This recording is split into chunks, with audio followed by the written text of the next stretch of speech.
ಸೌಂದರ್ಯ ಹೇಳಿದ್ರು ನೀನು ಮಾತ್ರ ದಿಶನ್ನ ಮದುವೆ ಆಗಲ್ಲ ಅಂತ ಹೇಳಿದ್ಯಲ್ಲ, ನನಗೆ ಮಾತ್ರ ಆ ಮಾತು ಸರಿ ಅಂತ ಅನ್ನಿಸ್ತು.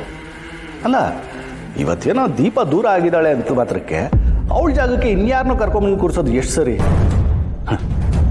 ಸೌಂದರ್ಯ ನಿಮ್ಮ ಮತ್ತಿಗೆ ಆದರೂ ಈ ವಿಷಯದಲ್ಲಿ ಮಾತ್ರ ನಿನ್ನ ನಿರ್ಧಾರ ಹೇಳಿದ್ಯಲ್ಲ, ನನಗಂತೂ ಭಾಳ ಖುಷಿ ಆಯ್ತಪ್ಪ. ಇನ್ನೇನು ಮಾವ, ದೀಪ ಅವರು ನಾನು ಗಂಡ ಹೆಂಡ್ತಿ ತಾನೆ.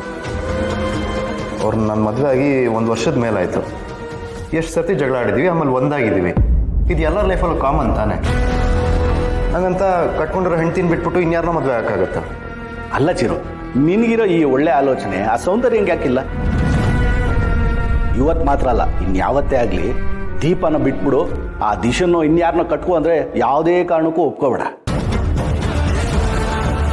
ಇಷ್ಟು ದಿನ ಅದೆಲ್ಲೋಗಿಲ್ಲ ಏನೋ, ಅದೆಲ್ಲಿಂದ ಮತ್ತೆ ಬಂದು ಸೇರ್ಕೊಳ್ಳೋ ಏನೋ ಈ ದಿಶಾ. ಯಾವುದೇ ಕಾರಣಕ್ಕೂ ಅವಳ ಹತ್ರ ಹೋಗ್ಬೇಡ, ಹುಷಾರಾಗಿರೋ. Excuse me.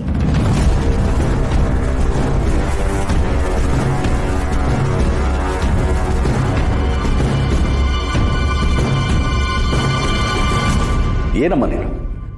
ಚಿರುಗೆ ಮದುವೆ ಆಗಿರೋ ವಿಷಯ ನಿನಗೆ ಗೊತ್ತಿದೆ ತಾನೆ? ಎಸ್.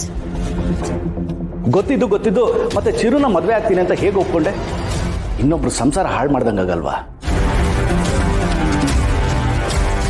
ಹೆಸರು, ಹಣ, ಅಧಿಕಾರ ಇದೆ ಅಂದ ಮಾತ್ರಕ್ಕೆ ಸಂಬಂಧಗಳನ್ನ ಬದಲಾಯಿಸಕ್ಕಾಗಲ್ಲ. ಅದು ಹಾಗಲ್ಲ ಮಿಸ್ಟರ್ ಪ್ರಭಾಕರ್.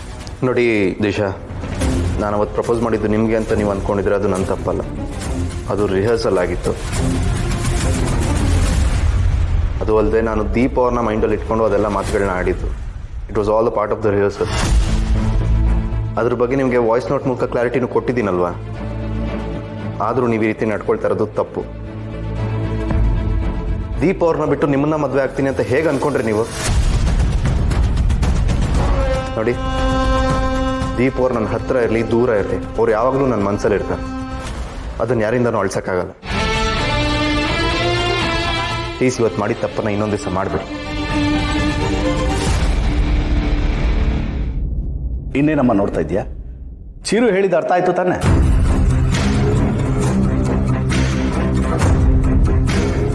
ಬಾಬಾ, ದೀಪ ಇಲ್ಲ ಅಂದ ತಕ್ಷಣ ಈ ದಿಶನ್ನ ಅದೆಲ್ಲಿಂದ ಹುಡ್ಕೊಂಡು ಕರ್ಕೊಂಡ್ಬಂದ್ಲೋ ಗೊತ್ತಿಲ್ಲ. ಸೌಂದರ್ಯ ಬಹಳ ಖತರ್ನಾಕ್ ಇದ್ದಾಳೆ. ಆದಷ್ಟು ಬೇಗ ದೀಪನ್ನ ಈ ಮನೆಗೆ ಬರೋ ಹಾಗೆ ಮಾಡಬೇಕು.